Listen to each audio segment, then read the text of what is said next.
The incidents were limited to a handful of apartment complexes, and the mayor said our dedicated police officers have acted on those concerns. A handful of problems. Only, Martha, do you hear yourself? Only a handful of apartment complexes in America were taken over by Venezuelan gangs, and Donald Trump is the problem and not Kamala Harris's open border? Americans are so fed up with what's going on, and they have every right to be. And I really find this exchange, Martha, sort of interesting because you seem to be more focused with nitpicking everything that Donald Trump has said rather than acknowledging that apartment complexes in the United States of America are being taken over by violent gangs. I worry so much more about that problem than anything else here. We've got to get American communities in a safe space again. And unfortunately, when you let people in by the millions, most of whom are unvetted, most of whom you don't know who they really are, you're going to have problems like this. Kamala Harris, 94 executive orders that undid Donald Trump's successful border policies. We knew this stuff would happen. They bragged about opening the border, and now we have the consequences, and we're living with it. We can do so much better, but frankly, we're not going to do better, Martha, unless Donald Trump calls this stuff out. I'm glad that he did. Okay, so that was J.D. Vance and Martha Raddatz having a back and forth about the gang Tren de Aragua that has taken over hotel complexes in Aurora, Colorado. And of course, you had Martha Raddatz that was seriously trying to minimize it. Guys, you are watching a bunch of Democratic activists, Martha Raddatz being one of them, going after J.D. Vance again. This isn't a news organization. These news organizations, ABC, CNN, MSNBC, they are not news organizations. These are arms of the Democrat Party. And that's what you have to realize. But I give kudos to J.D. Vance for knowing how to frame these issues or react to these issues in a proper way and not take the bait. Just think about this. A few apartment complexes, Martha Raddatz says, maybe a few rapists, just a few terrorists, Martha Raddatz. This is just a few sexual assaults that'll happen, a few drug deals that'll happen, a few people that will be murdered. Do you understand what these people are doing? Do you understand that this is the end of journalism in America as we know it? We do not have a journalist system, if you will. I remember Sean Hannity saying years and years ago that journalism is dead. He is absolutely right. You do not have journalists. Imagine if they held, imagine if these journalists like Martha Raddatz, quote unquote, journalists, quote unquote, held the Democrat Party to account. What's the story? Think about this. What's the story? What's the headline? Is the headline, well, Trump exaggerated? And I get that. I'm not saying that Trump is an angel. I'm not saying that he doesn't exaggerate on some issues, but he brings attention to real issues. So what is the real issue, Martha Raddatz? Is the real issue an exaggeration from Trump, or is the real issue the fact that you have a Venezuelan gang that is literally set up shop in the United States of America? And by the way, that's just the beginning. And that's what's being reported. We don't know about stories that aren't being reported by networks like yours. I mean, this is absolutely insane what we're enduring inside of the United States. There's three headlines that I want to bring to you in this particular podcast because Kamala Harris is losing Latinos. The Democrat Party are losing Latinos, and there's fair reason why. Now, I just want to make sure that those of you that are listening to this podcast, by the way, please subscribe to this podcast wherever you go to get your podcast, Apple, Google, Spotify, YouTube, and Rumble, por favor. All right. Also, all things social media at the Carl Jackson Show. But the left is starting to lose Latinos. And I gotta tell you, and I've been saying this for years. Maybe Gabe, you can validate. I've been saying this for years. I really believe that it is a smarter play for the Republican Party to go after the Latino voting base. The reason why is because they share Judeo-Christian values. In large numbers is what I mean. They're not necessarily, obviously you have some of your radicals, right? You have some of your activists, and you have that with every ethnic group inside of the United States, particularly if they're associated with the Democrat Party. But by and large, the Latin community, the Latino community, the Spanish community, wherever they may be from, are very religious, very family oriented. It doesn't mean that they're perfect people. None of us are, obviously, but they believe and they subscribe to a Judeo-Christian value system by and large. And so for Republicans not to go after the Latino vote, in my opinion, was absolutely stupid. And I got to tell you, just to be blunt with you, I think it was more advantageous for Republicans to go after Latinos than blacks, because I felt like Black Americans that were conservative, that believed in Judeo-Christian principles would eventually come. But the Black community has been seduced by the Democrat Party for so long and duped, sadly, that I knew that it would be a bigger uphill battle. But if they saw other ethnic groups breaking free and achieving success right in front of their faces, then perhaps things would change. However, we are starting to see a softening towards Republicans, particularly towards Trump, from the Black community. So I will share that as well. By the way, happy Columbus Day for those of you. And yes, it is Columbus Day. And yes, I'm glad we celebrated. And yes, I'm thankful for Columbus. I'm thankful for him settling in the Americas. I'm thankful for him because in a sense, he helped to bring about the Western civilization as we know it. All right. We sit here and pretend like Africans and Indians weren't warring tribes and didn't have slaves. And I mean, the fact that they had tribes, that in and of itself should tell you that they were warring people. But it's okay. That's the way the world was. But we can recognize how the world was and how people were, and then be thankful for where we are today.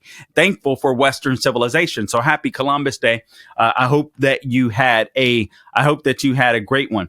So again, there are 3 columns that I want to bring to your attention that may not be getting much play today because they happened on Friday, or they were brought to our attention on Friday, but I want to make sure that I bring them to your attention. Obviously, last week, listen, we're in the state of Florida. We were dealing with Hurricane Milton. Last week was really crazy, but these are some of the stories that I think slipped through the cracks that I think are very, very important for you to listen to, for you to understand, particularly when it comes to illegal immigration.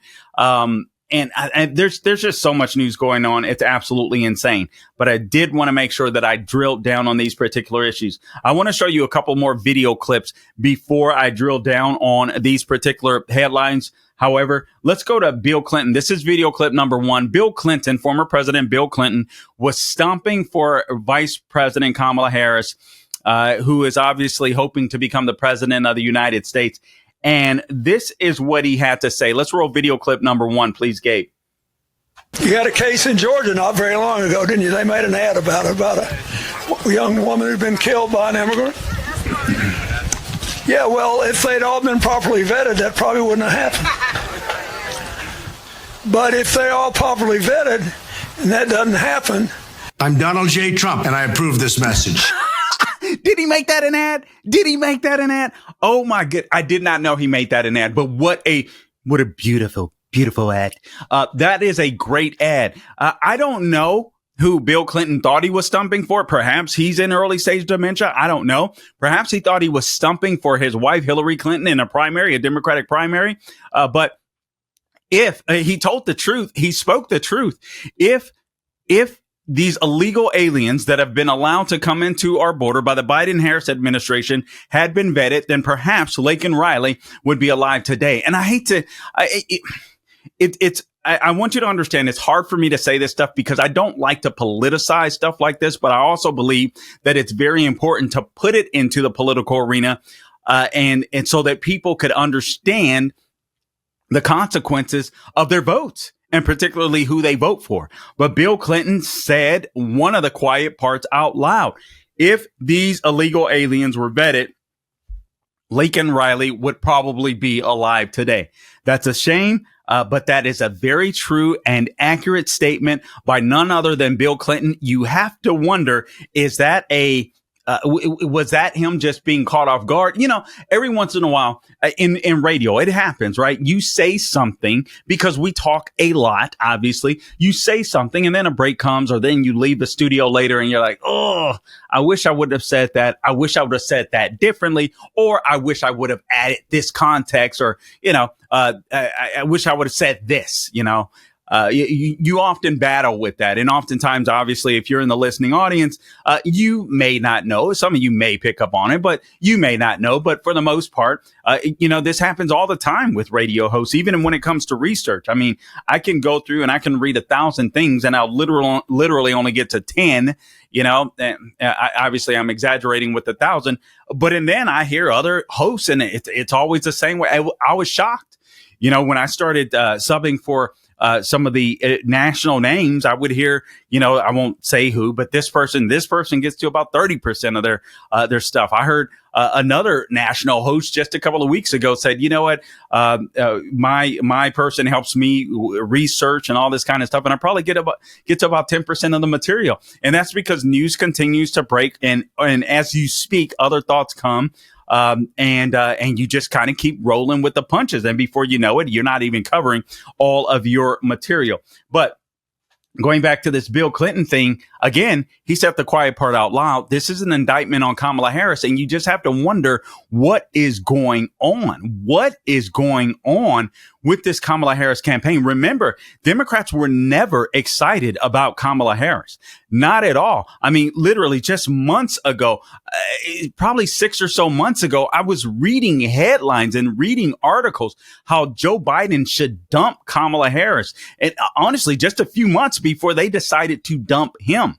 Oh, by the way, man, there is news out there that the tensions are rising between the Biden and Harris teams within the White House. We will save that for another podcast. Perhaps tomorrow. But anyway, we'll save that. But I definitely want to get into that. Axios has reported on that. SNL is mocking Kamala Harris. And Gabe and I were talking about this during the break. Now, it is election season, but I got to tell you, they're going after Kamala Harris hard before an election cycle. To me, they did it with Trump. They did it with Biden. But Biden was, listen, Biden was always the idiot of the Senate. And I'm not saying that just to be nasty. I'm saying that because a lot of people, that was a reputation that he had. A lot of people thought, even at the time that he ran, and for years and years and years, you would hear that Biden was the dumbest senator in the Senate. So this is nothing new that I'm sharing with you. So it made sense to me, especially when we all realized that Joe Biden obviously had dementia even before he was running, or at least we're in the early stages of dementia. It made sense to me. But with Democrats literally being hands off, keep in mind, they've been hands off of Kamala Harris, all gloves off for the first, once she announced that she was running for president. Once they had officially kicked Joe Biden to the curb, there was all this excitement about Kamala Harris, and now the thrill is gone. And now she's starting to lose, and she's losing Latinos. She's not doing as great with women. She's not doing as great with men. Hence these crappy ads that we shared with you last week. I mean, it's just absolutely phenomenal. Let me play one more video for you. This is Bill Clinton yet again. Saying the quiet part out loud when it comes to low birth rates. And again, you have to wonder, who is this guy stumping for? Is he in early stages of dementia? Is he, do they know? And listen, please, if you're listening to this podcast, don't assume that Trump has it in the bag. There's all types of polling news out there. I will get to some of it, but there's all types of polling news out there that is saying Donald Trump has this thing won. National polls. I'll share with you some polls written up by Axios, nonetheless, different polls that they've cited. You can find them on Real Clear Politics as well. That shows that Donald Trump it's now a dead heat race when it comes to the national polling. So we'll get into that in just a sec. But now let me play this video clip for you. This is video clip number 2. This is Bill Clinton saying the quiet part out loud again, talking about low birth rates inside of the United States. Let's roll it, please, Gabe. Cut number 2. Platter a new direction to manage an immigration crisis in a tough time where there's all this upheaval all over the world, where there are border problems all over the world, where millions of people are trying to escape the misery they're in. And other people are saying, well, I want to do what I can and take what I can, but maybe there's a limit to how much we can do. In other words, I don't think Americans are anti-immigration, they're anti-chaos. Right? They don't want us to do more than we can, but they recognize, at least most people do, we got the lowest birth rate we've had in well over 100 years. We're not at replacement level, which means we got to have somebody come here if we want to keep growing the economy.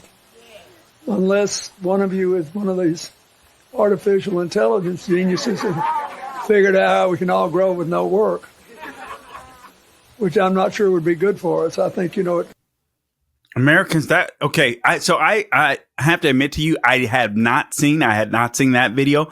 The video that I watched earlier was him wherever he was with his red cap and plaid shirt. But he said Americans aren't anti-immigration. They're anti-chaos. Guys, these are, I don't know if this is done intentionally or not, but that's not something you say. That's not something you say to help Kamala Harris.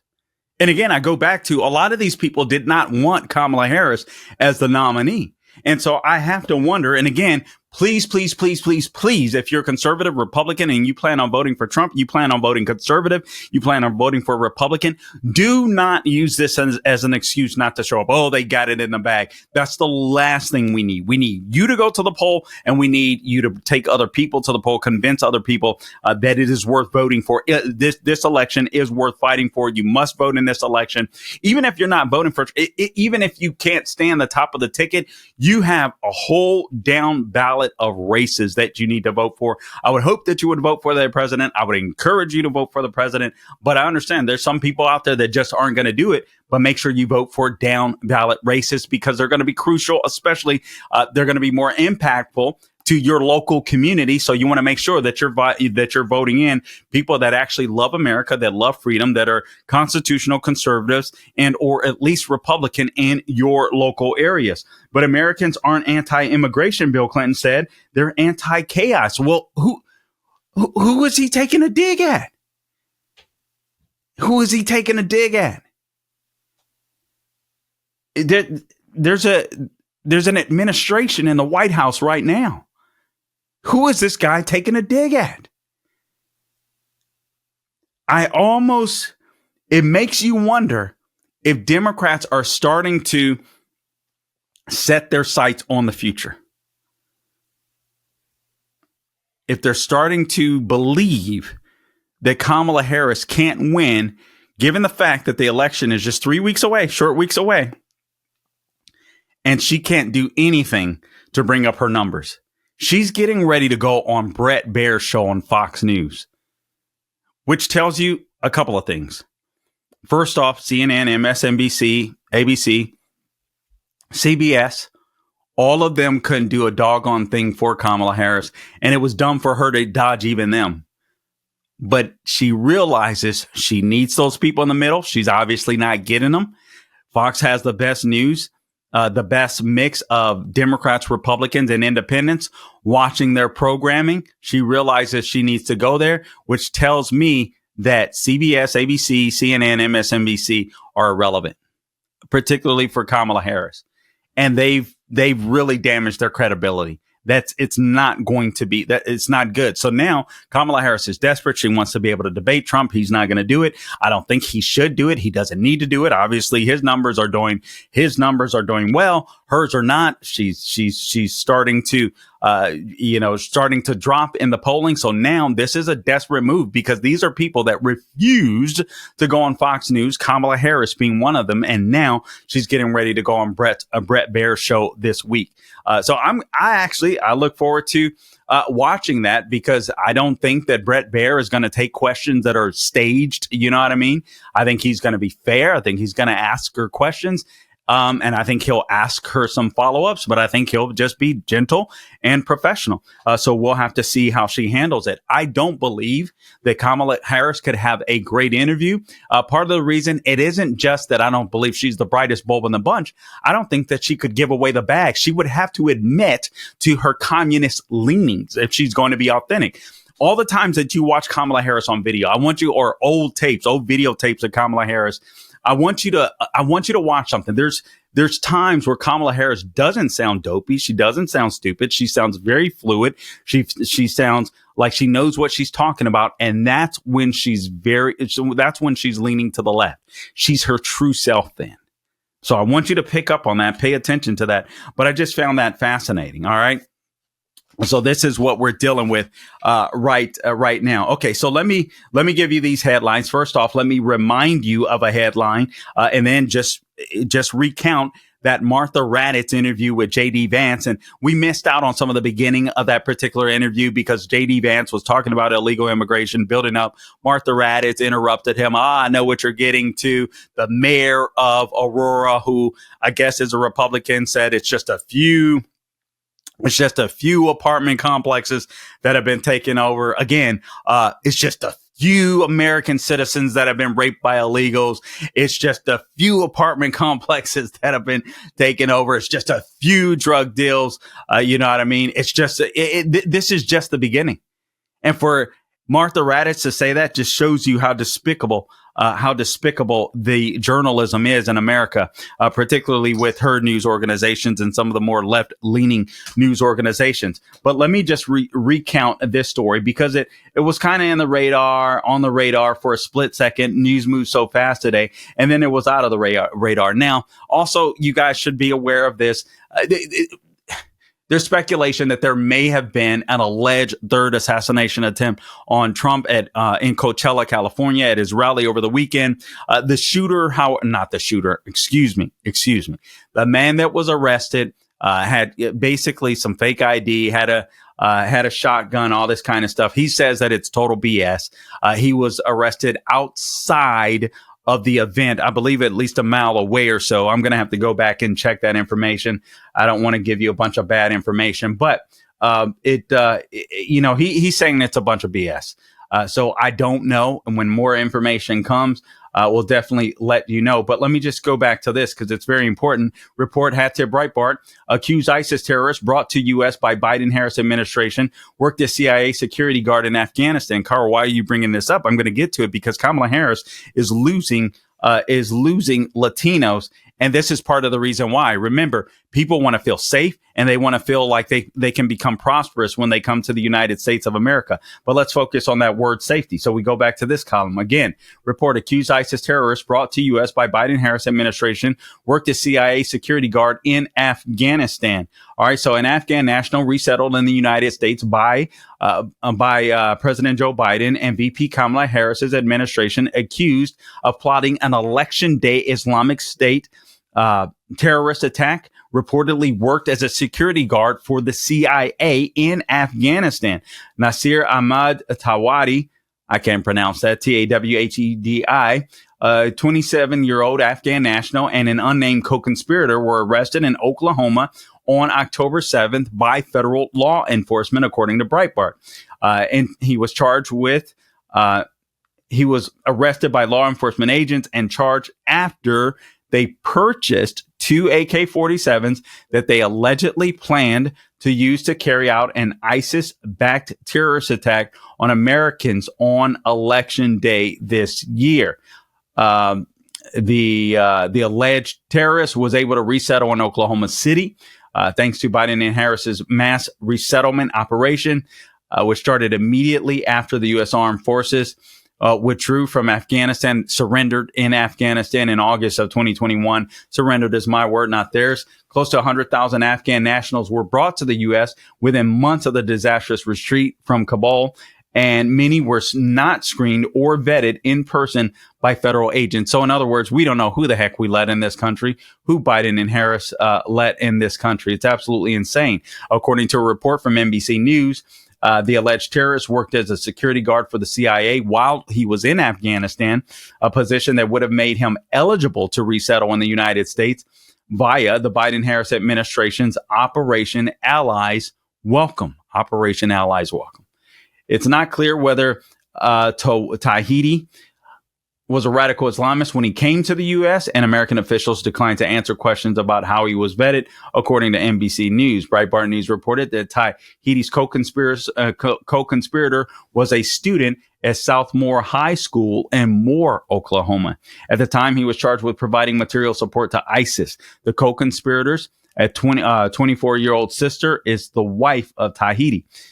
The day before Tahiti was resettled in the U.S., former President Trump sounded the alarm over Islamic terrorists seeking to exploit Biden and Harris's resettlement operation out of Afghanistan. Here's what Trump had to say at the time on September 8th. Quote, if you look at the people coming in by the hundreds, by the thousands, and these are not the people necessarily that wanted the protection. So are they terrorists? How many terrorists are coming in? And that's just common sense. It's not just Trump asking those questions. It's anyone with common sense. Why would you bring people? Why not try to make the areas better that you're already there? The United States was already there. Why not try to make sure that those areas were more operational and livable for them? Absolutely insane. Just insane to me. All right. So there's that. And then there's this. This from Breitbart as well. Kamala Harris makes pledge to Latino voters to welcome and grant amnesty for millions of migrants. So this is the real Kamala Harris, right? Real Kamala Harris. Will you please stand up? Here's a summary.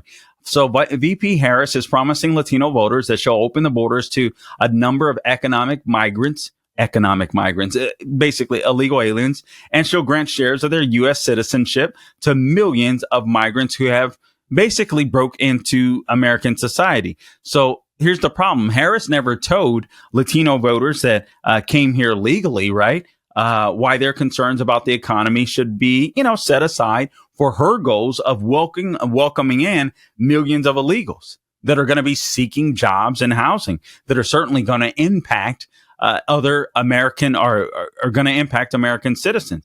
Obviously, this isn't Kamala Harris's plan. This is the plan of her donors. Kamala Harris will be a puppet in the White House, just like I believe Joe Biden was for the most part. He didn't realize it until they staged the coup, but now he's out. So here's what Kamala Harris told Univision on October 10th regarding this particular issue. So she said, so my pledge to you is that by the grace of God and hopefully with your support as well, when I am elected president, I will bring back the 2024 border security bill. We've talked about that plenty of times on here, but I'll refresh your memory in just a second, and I will sign it into law and do the work of focusing on what we must do to have an orderly and humane pathway to earn citizenship. She will not get that bill signed into law. Nobody in their right mind that will be running for office again next year would want their names on that particular bill. Senator Langford, I guarantee you won't touch that thing with a 10-foot pole again. I think he's damaged his reputation as a senator as a result of that. That bill would have allowed nearly 2 million illegals to enter the country on top of the legal immigrants every year. You're talking about a housing shortage. You're talking about Americans that can't find work or a place to, or a roof over their head. Man, those situations would have been absolutely exasperated, and they are being exasperated now. But basically, this is a way to continue to bring or import Democrats into this country and not just change demographics, not just change voting habits, but absolutely change America, change America's culture, change America's identity. Kamala Harris in that Univision interview went on to say, and one of the big problems with failure to have a comprehensive immigration law is that we have not given them the pathway to earn their right to citizenship. Well, they earn their right to citizenship by applying for citizenship in their own doggone countries, Madam VP. That is one of the priorities, Harris goes on to say, for me, frankly, in terms of my motivation for what I know we must do. I think it should compel us to agree they should not have to live in fear, but should have an ability to be on a pathway to earn their citizenship. So it is one of my priorities. Now, Kamala Harris, I may play another video clip for you if we have this one. I want to share this video clip. I don't know which one it is. Here, Gabe. So let me find it real quick. This is what Kamala Harris had to say about Columbus, and I'm curious. Video clip number 4. Let's roll that real quick, please, Gabe. It is an honor, of course, to be with you this week as we celebrate Indigenous Peoples Day. as we speak truth about our nation's history. Since 1934, every October, the United States has recognized the voyage of the European explorers who first landed on the shores of the Americas. But that is not the whole story. That has never been the whole story. Those explorers ushered in a wave of devastation for tribal nations, perpetrating violence, stealing land, and spreading disease. We must not shy away from this shameful past, and we must shed light on it and do everything we can to address the impact of the past on Native communities today. Okay, so that's Kamala Harris when addressing Columbus Day. Again, I say thank God for Columbus Day. What I can't stand about the left is there's no context. There's no historical context. As if Aztecs and Indians didn't fight and kill and murder each other and enslave each other. There were rituals where some of them literally ate each other, sacrificed babies. So it's just absolute moronic. It's really childlike thinking that the left has when it comes to America. By the way, America, not to minimize it at all, but when it came to the slave trade, we weren't the biggest slave traders out there. Portugal, Spain, several other countries, obviously Africa, parts of the Middle East, were much more into slavery than the United States of America. And again, not to say that it was good. It certainly wasn't. That is a slight on our history. But the thing it is history. And you can say, you know what? Those were our past sins, but we're the people that were involved in those sins, God is already judging them for. And so we have the blessing now to live together, to live in peace. And by the way, I'm sorry, the way that the world was, people fought for land. Land wasn't stolen. Land was fought for. You won or you lost it. That's the way that it was. I mean, it's really asinine, but I say that and I bring this to your attention. Why would you want people to come to the United States of America if this land is just stolen, if this land is so evil? Why would you even bother wanting people to come here? I think in part because, and this is the problem with ideologues like this, they'll never get over this. This is Kamala Harris's true identity. Notice how fluidly she was speaking then because she's sharing her true identity. All right. But this is who she is. And I believe that they believe in part that they can usher in the people who they believe this land belonged to, but they'll get to control them as elites. So that's part of the issue. Now, going back to this bill, the February 2024 bill would have opened the U.S. border to offered fast-track citizenship, had to Breitbart, to a vast inflow of economic migrants who were asking for asylum. And by the way, asylum is for people that are being persecuted, not for people that are searching out a better life. If we're going to let everybody in the United States that are searching out a better life, we're going to have to let in the whole freaking world. All right, because this is the best country still that God has given man. And now you're going to have illegals that will be competing for jobs. They're going to push down wages, drive down wages, right? Because they're going to go in and take jobs that Americans will take, but they won't take them for pesos. But, illegals will come in, they'll work for less, they'll live together, and then they'll drive up housing costs and all this kind of stuff. They'll drive down wages. That's the way that it happens. And then they'll add more chaos, obviously, to the society. I remember with my landscape business working in an area of Florida where literally this was back in 2008. I believe this was 2000. Yeah, I believe this was 2008. And this was when the economy was starting to collapse or fall or decline. They called it the Great Recession. I really believe, living during that time, listening to talk radio and all, reading even then, that's the name that they came up with. There have been many more depressions or recessions that have been worse than that. But nonetheless, that's the way it was framed as the Great Recession. But I can remember during that time, literally, going into communities where I was making good money doing maintenance and landscaping and all this kind of stuff. And then illegals being able to come in at that period of time or coming into the country at that period of time. This was between 2008 and the summer of 2009 and driving down costs like nobody's business to the point where I was like, oh, my goodness, I'm going to lose my business to illegal aliens. I've been there. It's not fun. It's not fun. And that's exactly what happened. So this is what Kamala Harris is pledging to do. Now, the surprising thing is Trump has been winning Latinos over since 2016, and it keeps leaving the Democrats perplexed about this, which is why they want to destroy the man in part. But Latinos have fallen in, many have, with his pro-American platform and promises of economic advancements for voters. All voters and their families. And Latinos have been drawn to this because by and large, Latinos are family oriented, Judeo-Christian oriented people. All right.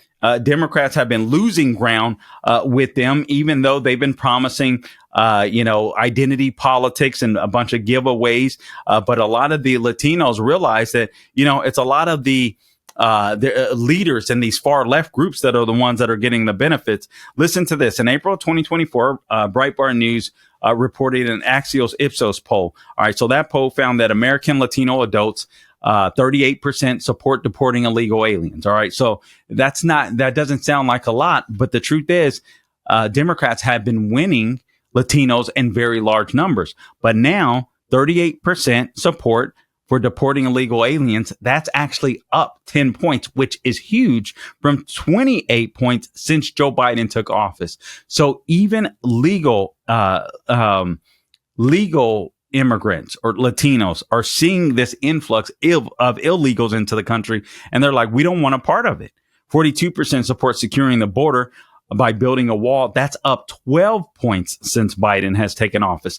64% say allowing a president to close the borders, say they would want the president or support allowing a president to close the borders if migrants are invading the nation. All right. So migrants are invading the nation. Also driving down on some more numbers, Cuban Americans, most support, 58% securing the southern border with a wall. 37% of Mexican immigrants and Mexican Americans support wall construction. 43% of Central Americans support the wall. Also, an Ipsos poll on June 24th of this year showed that 47% of Latino voters want Americans' government policy to favor Americans, not job-seeking migrants. This does not bode well for the Biden-Harris administration. But why? Why does Harris want them in? Again, I believe it's to change the culture. It's to change demographics. It's to keep the Democratic elites in place. But it's hurting them. Here's this. Hat tip. I forget who this from. Biden-Harris. I believe this is from Daily Wire. Biden-Harris administration files a lawsuit to stop Virginia from removing non-citizens from the voter rolls. Why would you fight to keep non-citizens on voter? All right. That's a rhetorical question. We all know it. So here's the summary from Daily Wire. The Biden-Harris administration announced on Friday that it was filing a lawsuit against the state of Virginia. You wonder why this hasn't been in the news. Haven't heard about this, have you?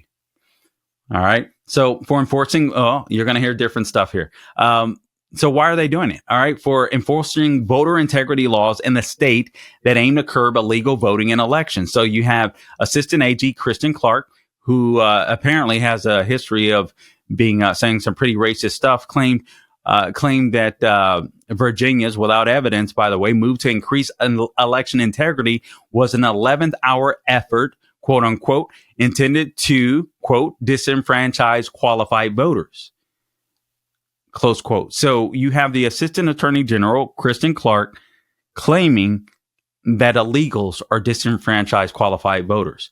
So illegals are not qualified voters. They're not disenfranchised. They're illegal. So the DOJ claimed that it was doing so because, quote, it was too close to the November 5th general election to remove voters. All right. So again, the Biden-Harris administration are filing this lawsuit to stop Virginia from removing illegals from their voter rolls. Governor Youngkin. Oh, here's the law. Section 8C2 of the NVRA, known as the quiet period provision, requires states to complete systematic programs aimed at removing the names of ineligible voters from voter registration lists no later than 90 days before federal elections. So you have Governor Youngkin signed his executive order with enough time remaining, All right. So he had 90 days. He signed this executive order. Youngkin's executive order required that non-citizens be removed from the voter rolls. That was signed on August 7th of 2024. That was 90 days before the election. So that he did it in time.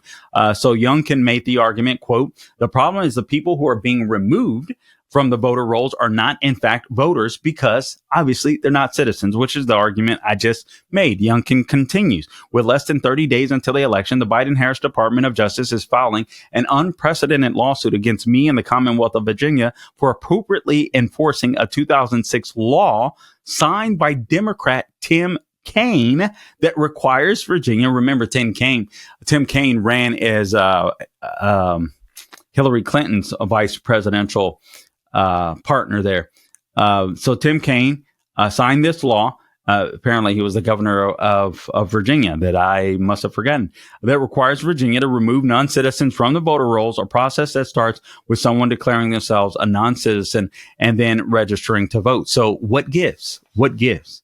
I could go on, but basically that's the gist of it.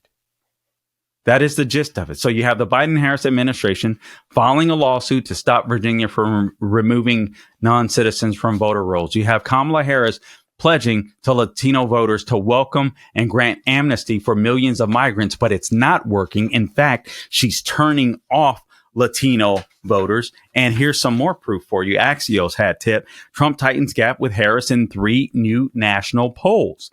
All right. So 3 national polls released yesterday depict a tightening presidential race with Trump erasing recent gains from VP Harris with just 23 days to go.